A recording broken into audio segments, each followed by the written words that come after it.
Sabri Baghdadi was a barber. He had spent long years in Saudi Arabia. He did not speak Arabic. His family was there. And he was accused by, I guess, a poisonous friend of having cursed, taken the name of the Lord in vain in a quarrel in his barber shop. It's the kind of epithet that would be protected by the First Amendment under any nation that subscribes to the Universal Declaration of Human Rights. And he was charged, nevertheless, with blasphemy, conversion, if you will, apostasy from Islam in Saudi Arabian courts or tribunals, if you will. He was not provided a lawyer, he was not provided a translator, and he was found guilty. On appeal, that verdict was affirmed, and he's been sentenced to be beheaded.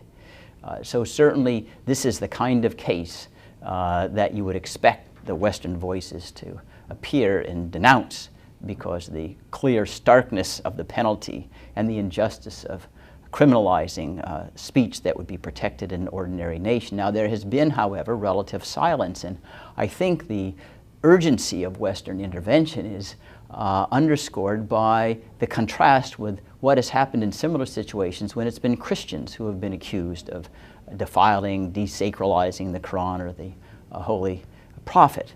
And in those cases, several had occurred in Pakistan years ago, the Christians were sentenced to death. I think there was one case of a teenager who had accidentally stepped on a Quran.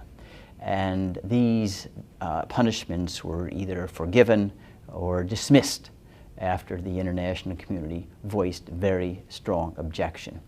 And for the West now to remain silent when the circumstances seem the same with regard to injustice, the only difference being the one defendant is a Muslim and the others were Christians, seems to reinforce those who would try to foment jihads, hatred, resentment against the West by saying, this is really not a war against terrorism, it's a war against Islam. And that is simply a risk that we shouldn't take, especially when a protest is thoroughly consistent with the tradition of the West of being a beacon of human rights, of freedom.